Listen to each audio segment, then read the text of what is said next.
अस्सलाम वालेकुम स्टूडेंट, आज हम आते हैं चैप्टर नंबर 22 हाइड्रोकार्बन के एमसीक्यूज की तरफ। मल्टीपल चॉइस क्वेश्चन, ये वो क्वेश्चंस हैं जो आपकी बुक के एक्सरसाइज में नहीं है, बल्कि ये आपको खुद से जनरेट किए हैं आप लोगों को पेपर पॉइंट ऑफ व्यू से कि आपको प्रिपेयर करने आसान रहे। क्योंकि जब आप पेपर अटेम्प्ट करने जाते हैं तो आपके पेपर का फर्स्ट पार्ट जो ऑब्जेक्टिव है उसमें आपने एमसीक्यू ही सॉल्व करने होते हैं। पहला एमसीक्यू है hydrocarbon containing at least one carbon carbon double bond. ऐसे हाइड्रोकार्बन जिसमें कार्बन कार्बन के दरमियान at least one double bond मौजूद हो तो इनको हम अल्कीन्स बोलते हैं। तो यहाँ पे बी ऑप्शन हमारा करेक्ट होगा। तो आपने एमसीक्यू की ऑप्शन चूज करते वक्त ख्याल करना है इनके स्पेलिंग्स का। तो यहाँ पे ये अल्कीन्स इसमें बेस्ट ऑप्शन है जी। नेक्स्ट है the general formula of alkenes. Alkenes के लिए जनरल फार्मूला तो CnH2n, बी ऑप्शन इसमें करेक्ट आएगी। एल्कीन्स का जनरल फार्मूला CnH2n होता है। जो ए ऑप्शन है ये अल्केन्स का है और जो सी ऑप्शन है ये अल्काइंस के लिए है।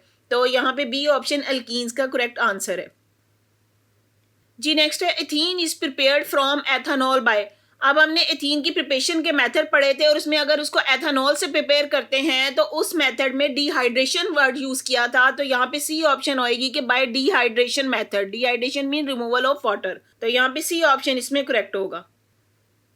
The dehydrating agent use in preparing ethene from ethanol. Ethene की प्रिपरेशन जब की जाती है एथेनॉल से डिहाइड्रेशन मेथड में कौन सा एजेंट जो है डिहाइड्रेटिंग एजेंट के तौर पे यूज होता है। तो हमें पता है concentrated sulphuric acid most common dehydrating agent है। तो इसलिए यहाँ पे सी ऑप्शन इसमें करेक्ट होगी, concentrated sulphuric acid. Ethanol is dehydrated at approximate. अब इक्वेशन हमने यहाँ पे चैप्टर में देखी जिसमें जब एथेनॉल की डिहाइड्रेशन की जाती है तो उसका टेम्परेचर अप्रोक्सीमेटली 180 डिग्री रखा जाता है। तो यहाँ पे सी ऑप्शन इसमें करेक्ट होगी, 180 डिग्री जी। नेक्स्ट है removal of hydrogen halide from a halo alkane is called. अब यहाँ पे रिमूवल है हाइड्रोजन हेलाइड, तो इसको हम बोलते हैं डीहाइड्रोहेलोजिनेशन। मतलब उसके रिमूवल के लिए डी का वर्ड यूज किया जाएगा। तो डीहाइड्रोहेलोजिनेशन और सी ऑप्शन इसमें करेक्ट होगा, डीहाइड्रोहेलोजिनेशन जी। Which reagent is commonly use for dehydrohalogenation. Dehydrohalogenation की जाती है उसके लिए कॉमनली रिएजेंट कौन सा यूज होता है तो वो अल्कोहलिक पोटेशियम हाइड्रोक्साइड इसमें यूज होता है। तो बी ऑप्शन इसमें करेक्ट हो जाएगी जी। नेक्स्ट है क्रैकिंग कन्वर्ट। अब क्रैकिंग वो है जिसमें हायर हाइड्रोकार्बन्स को लोअर में कन्वर्ट किया जाता है। तो यहाँ पे बी ऑप्शन आएगी, large hydrocarbons are converted into smaller hydrocarbon. तो बी ऑप्शन इसमें करेक्ट हो जाएगी जी। नेक्स्ट एमसीक्यू है catalytic cracking is preferred because. Catalytic cracking वो है जिसमें कैटालिस्ट मौजूद हो। तो कैटालिटिक क्रैकिंग को हम इसलिए प्रेफर करते हैं कि इसमें हमें मोर यूजफुल प्रोडक्ट्स मिलते हैं। तो इसमें बी ऑप्शन आ जाएगी, प्रोड्यूस मोर यूजफुल पेट्रोल। तो बी ऑप्शन इसमें करेक्ट हो जाएगी जी। नेक्स्ट है हाइड्रोजिनेशन ऑफ इथीन प्रोड्यूस। अगर इथीन की हाइड्रोजिनेशन की जाए, हाइड्रोजिनेशन क्या आता है, एडिशन ऑफ हाइड्रोजन, तो इससे हमें इथेन मिलेगा। तो सी ऑप्शन इसमें करेक्ट होगी कि हम डबल बॉन्ड को कन्वर्ट कर देते हैं सिंगल बॉन्ड में। तो यहाँ पे सिंगल बॉन्ड की एग्जांपल इथेन दी गई, इसलिए यहाँ पे हमारा सी ऑप्शन करेक्ट होगा जी। नेक्स्ट है the catalyst use in the hydrogenation is. जब हाइड्रोजिनेशन की जाती है तो उसमें निकल कैटलिस्ट यूज होता है। तो यहाँ पे बी ऑप्शन इसमें करेक्ट होगी, निकल जी। नेक्स्ट है the reaction of ethene with bromine is example of. अब इथीन में जब ब्रोमीन को ऐड किया जाता है तो वो एग्जाम्पल है एडिशन रिएक्शन की। तो यहाँ पे बी ऑप्शन इसमें करेक्ट हो जाएगा, addition reaction. Bromine water changes from reddish brown to. तो यहाँ पे इथीन में जब ब्रोमीन की एडिशन की जाती है तो उस वक्त उसका कलर डिस्चार्ज होता है, मतलब वो कलरलेस हो जाता है, उसका कलर खत्म हो जाता है। तो वो रेडिश ब्राउन से कलरलेस हो जाती है। तो यहाँ पे सी ऑप्शन इसमें करेक्ट होगी, कलरलेस जी। नेक्स्ट है बियर्स रिएजेंट इज। अब इथीन के हमने टेस्ट पढ़े थे और उसमें देखा था कि इथीन रिएक्ट करती है पोटेशियम परमैंगनेट के साथ। तो जब वो अल्कोहलिक पोटेशियम परमैंगनेट के साथ रिएक्ट करती है तो उसको हम बोल रहे हैं बियर रिएजेंट। तो यहाँ पे सी ऑप्शन आएगा, cold alkaline potassium permanganate is called the Baeyer reagent. तो सी ऑप्शन इसमें करेक्ट होगा जी। नेक्स्ट है the purple colour of potassium permanganate disappear because.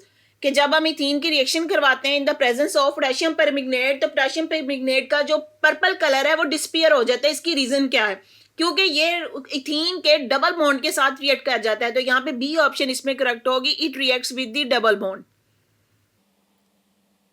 Ji next MCQ है hydration of ethene produce. Ethene की जब hydration की जाए तो उससे हमें अल्कोहलिक कंपाउंड मिलता है, तो यहाँ पे बी ऑप्शन देखें एथेनॉल, ऑल का मतलब है अल्कोहलिक कंपाउंड है, तो इसलिए यहाँ पे बी ऑप्शन एथेनॉल हमारा करेक्ट ऑप्शन होगा। जी next MCQ hydrohalogenation of ethene with HBr form. अब हाइड्रोहेलोजिनेशन एक एडिशन रिएक्शन है और उसकी जब है हाइड्रोजन ब्रोमाइड के साथ किया जाए तो हमें जो प्रोडक्ट मिलेगा वो ब्रोमो इथेन होगा, तो ए ऑप्शन इसमें करेक्ट आ जाएगी। जी नेक्स्ट है द सिंपलेस्ट अल्काइन। अल्काइन वो जिसमें कार्बन कार्बन के दरमियान ट्रिपल बॉन्ड होता है, तो सिंपलेस्ट अल्काइन इसमें इथाइन आ जाएगी, तो सी ऑप्शन इसमें करेक्ट होगा। जी ethyne is commonly called, ethyne का कॉमन नेम जो है वो उसको हम एसिटिलीन बोलते हैं, तो इसलिए यहाँ पे बी ऑप्शन इसमें करेक्ट होगा। Acetylene is mainly used in, acetylene mainly welding purpose के लिए यूज होती है, तो बी ऑप्शन इसमें करेक्ट हो जाएगा। पहला एमसीक्यू है the general formula for alkynes. अब यहाँ पे नाम देखना है अल्काइंस, अल्काइंस वो होते हैं जिसमें ट्रिपल बॉन्ड होता है, और ट्रिपल बॉन्ड वालों के लिए जनरल फार्मूला क्या हमने पढ़ा था, CnH2n-2, तो ये हमारा सी ऑप्शन इसमें बिल्कुल करेक्ट होगा। जी नेक्स्ट आता है इथाइन कंटेन्स। अब इथाइन YNE ये जो है ये हमारे पास ट्रिपल बॉन्ड की रिकॉग्नाइजेशन है, तो जहां पे YNE का वर्ड आ जाए तो इसका मतलब इसमें ट्रिपल बॉन्ड है, तो यहाँ पे सी ऑप्शन इसमें करेक्ट होगा, 1 ट्रिपल बॉन्ड। जी नेक्स्ट क्वेश्चन है which gas is commonly known as acetylene. ऐसी कौन सी गैस है जिसको हम एसिटाइलिन कहते हैं, तो इथाइन ऐसी गैस थी जिसका हमने कॉमन नेम एसिटिलीन पढ़ा था, तो यहाँ पे बी ऑप्शन इथाइन इसमें करेक्ट होगा। जी नेक्स्ट क्वेश्चन है acetylene burns with oxygen to produce. अब एसिटिलीन जब ऑक्सीडेशन की जाती है तो इसके साथ वेरी हॉट फ्लेम बर्न होता है और इसकी इतना ज्यादा टेम्परेचर होता है कि उसको हम वेल्डिंग पर्पस के लिए यूज करते हैं, तो यहाँ पे इसमें सी ऑप्शन करेक्ट होगी, वेरी हॉट फ्लेम एसिटिलीन की बर्निंग से प्रोड्यूस होता है। जी नेक्स्ट है the temperature of an oxy acetylene flame is approximately. जब एसिटिलीन की ऑक्सीडेशन की जाती है जो फ्लेम प्रोड्यूस होता है उसका टेम्परेचर कितना होता है, ये अप्रोक्सीमेटली 3300 डिग्री होता है, तो सी ऑप्शन इसमें करेक्ट होगी। नेक्स्ट एमसीक्यू है petroleum is mainly composed of. Petroleum जो है वो मेनली हाइड्रोकार्बन से मिलके बना होता है, तो यहाँ पे देखें हाइड्रोकार्बन इसमें ऑप्शन आएगी बी ऑप्शन। आपने इसको कार्बोहाइड्रेट के साथ मिक्सअप नहीं करना, दोनों डिफरेंट टर्म्स हैं, तो आपकी ऑप्शन बी इसमें करेक्ट होगी।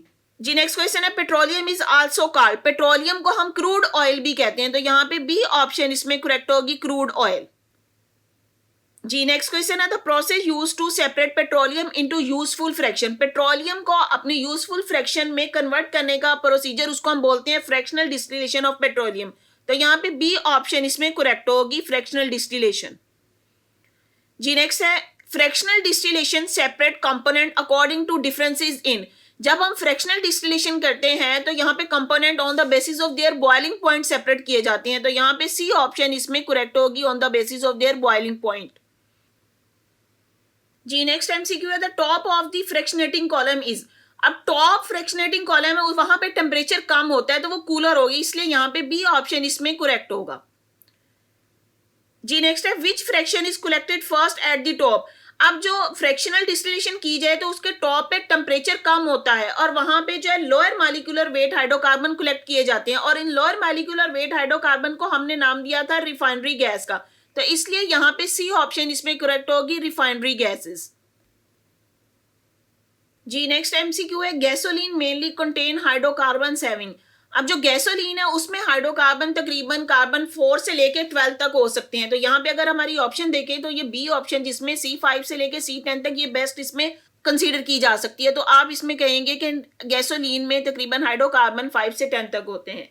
इसी तरह जो है नेक्स्ट अपना एमसीक्यू देखें, इसमें नेफ्था की बात की गई। अब नेफ्था क्या है कि वो वाले हाइड्रोकार्बन है जिसमें कार्बन की स्ट्रेंथ तकरीबन 5 से 12 तक होती है, तो इसमें जो है वो नेफ्था का यूज पूछा गया है कि वो कहाँ पे यूज होता है, तो naphtha use as a petrochemical feedstock, जहां पे ये पेट्रोकेमिकल्स बनाने में यूज होता है, तो बी ऑप्शन इसमें करेक्ट होगी।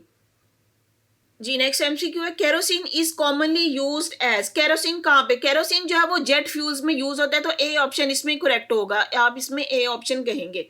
इसी तरह जी नेक्स्ट एमसीक्यू है, उसमें डीजल फ्यूल का पूछा गया है कि डीजल ऑयल कहाँ पे यूज होता है, तो वो डीजल इंजन में यूज होता है, तो बी ऑप्शन इसमें करेक्ट होगी। जी नेक्स्ट एमसीक्यू है, लुब्रिकेटिंग ऑयल इज यूज। अब जो लुब्रिकेटिंग ऑयल है वो फ्रिक्शन को रिड्यूस करने के लिए यूज होता है, तो यहाँ पे बी ऑप्शन इसमें करेक्ट होगा, टू रिड्यूस द फ्रिक्शन। जी नेक्स्ट है, bitumen is mainly use for. अब ब्यूटामिन एक्चुअली ये है क्या है, ये ब्लैक कलर का पेट्रोलियम है और इसको बाइंडर के तौर पे यूज किया जाता है, जो कि रोड कंस्ट्रक्शन में यूज हो जाता है। तो इसमें ए ऑप्शन आएगी कि for the road construction bitumen is used. जी नेक्स्ट आपका क्वेश्चन है, which petroleum fraction has the highest boiling point. Petroleum fraction में कौन सी जिसका बॉइलिंग पॉइंट हाईएस्ट होता है, तो ये हमें पता है ब्यूटामिन है जो कि हाईएस्ट बॉइलिंग पॉइंट पे होती है, और ये हाईएस्ट बॉइलिंग पॉइंट तकरीबन जो है वो 450 तक जाता है। और अगर आपसे लोएस्ट बॉइलिंग पॉइंट की बात की जाए तो लोएस्ट में आपने रिफाइनरी गैस कहना है।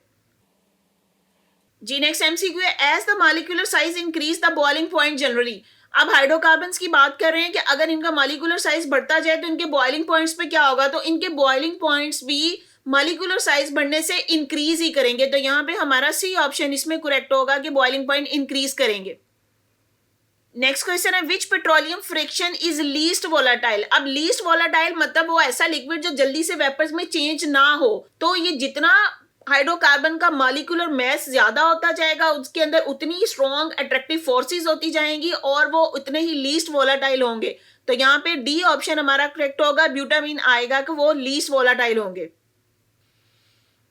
जी नेक्स्ट एमसीक्यू है, which petroleum fraction is use as a raw material in the petrochemical industry. अब पेट्रोकेमिकल इंडस्ट्री में कौन सी पेट्रोलियम फ्रैक्शन है जिसको हम रॉ मटेरियल के तौर पे यूज करते हैं, तो इसमें ये नेफ्था आएगा, बी ऑप्शन इसमें करेक्ट होगी।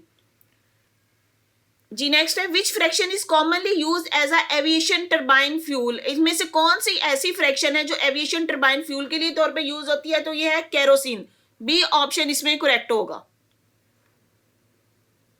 विच fraction is use for the manufacturing candle. Candles की मैन्युफैक्चरिंग के लिए कौन सी फ्रैक्शन यूज होती है, तो ये पैराफिन वैक्स है जो कैंडल मैन्युफैक्चरिंग में यूज होती है। जी नेक्स्ट एमसीक्यू देखते हैं, उसमें क्या है, ब्यूटामिन इज ऑब्टेन फ्रॉम। अब जो ब्यूटामिन था वो इसको हमने कहा था कि हाईएस्ट हाइड्रोकार्बन है जिनका वेट ज्यादा होता है और ये हाई टेम्परेचर पे गेन करते हैं, तो ये टावर में उसकी बॉटम पे होती है, तो इसको हम कहेंगे C option, bottom of the fractionating column. तो फ्रैक्शनेटिंग टावर या फ्रैक्शनेटिंग कॉलम की बॉटम में ब्यूटामिन या हायर मैस हाइड्रोकार्बन अचीव होते हैं। जी स्टूडेंट्स, अगर आपको मेरा लेक्चर पसंद आया है तो मेरी वीडियो को लाइक करें, अपने फ्रेंड्स के साथ शेयर करें, मेरे चैनल को सब्सक्राइब करें और बेल आइकन पे क्लिक कर दें ताकि हर आने वाली न्यू वीडियो सबसे पहले आपको मिल जाए। थैंक यू, दुआओं में याद रखिए। अल्लाह हाफिज़।